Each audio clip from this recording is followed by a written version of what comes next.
Alright, good evening. No clicker, so I won't be as animated as I usually am, but I'll still help you guys out a little bit. So, it was 6 a.m., and there was already bustling and footsteps moving around the house, and there was already a large line, forming outside this bathroom inside the house, and it's not flushable toilet, just so you know. There was no running water in this house.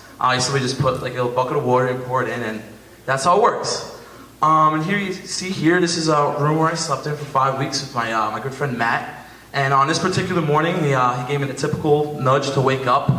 And although no different from any other morning, it was a bit hard. I went to bed and there was about 1,000 bugs right in this corner, right over here, inches from my head. I wasn't sure if they were dead or alive the whole trip. There were bats flying around the whole night. It was rough. I was sweating, woke up already dehydrated. And the image I'm trying to picture, get to you guys, is that the nights were really rough. In fact, the nights were the toughest part of this trip. They were emotionally and physically grueling. But it didn't matter because I was with 9 other passion students working on this bridge. And what we were doing was, we were located in a community called Camitao, located in the region of Cocle in Panama. And we were working on building a 76-meter pedestrian footbridge for this community. And as you can see here, this is what the bridge that they had before we got there.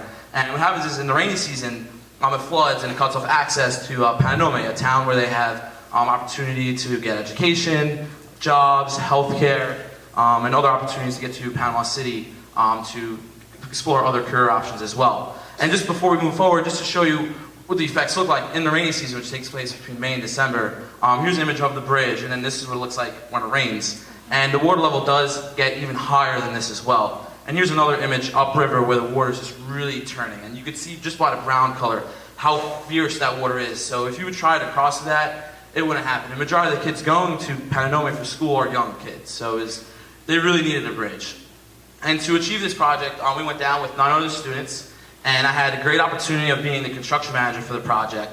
And as the construction manager, I was responsible for maintaining the construction schedule for the bridge, coordinating day-to-day tasks, and ensuring a transfer of knowledge to the community members. And as you can imagine, being a construction manager, there's so many skills I personally developed, leadership, teamwork, project management, but in all honesty, that's not really why I wanted to be up here, and we'll get to why in a little bit. But moving forward, we worked with the community of Camitao for about 5 weeks, and unfortunately, due to many construction setbacks and a lot of things that went on with construction, we weren't able to finish the bridge with the community of Camitao. But it might sound like a failure, but it's not, because that is not the focus of what Bridges to Prosperity is. The focus of Bridges to Prosperity is to go to a community and empower them and equip them with the necessary knowledge and the abilities to go out and inspire them so they're inspired to build these bridges for other communities in need. And that is what we did, and I'm happy to share with you that a little over a week ago, and here's some other pictures of construction on the site. About a week ago, we received word from the community of Camitao that they successfully finished the bridge. And this is the end product right here. And I tell you, it is so gratifying. Yeah, it would have been awesome to walk across that bridge with them.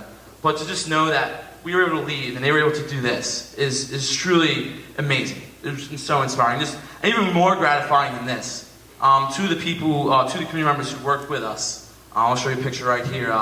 This is Danielle, he was our mason. And this is Samuel, our community leader. They are now currently working for the National Org of Bridges to Prosperity, already out working with other community members and helping other community members in need. And now, like I said, all those skills I developed, but honestly, when I look back at my time spent in Panama, I don't think about how I became a Penn engineer, even though I did.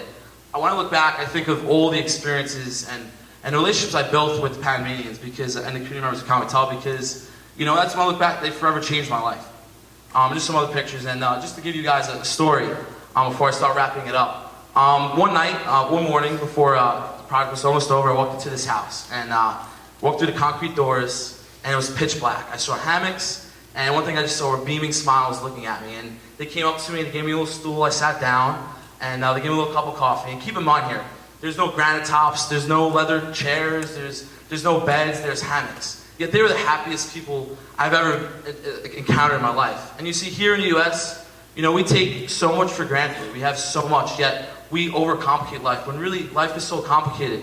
We set goals for ourselves and kill ourselves to get there. Yet we're forgetting about the journey and who we're sharing this journey with. And those are the things that matters. It's not the accomplishments, it's the journey to those accomplishments that matter and who you share those experiences with. And looking back, and now the community members can't tell, you know, I know I refer to them as community members, but it hurts because to me they're not community members, they're not Panamanians. You know, ellos son mi familia, they are my family, and you know, I was gonna get choked up, but I really miss them, and you know, every day when I wake up, you know, I just think of one day less until I get to go back to Panama and visit my family. Thank you.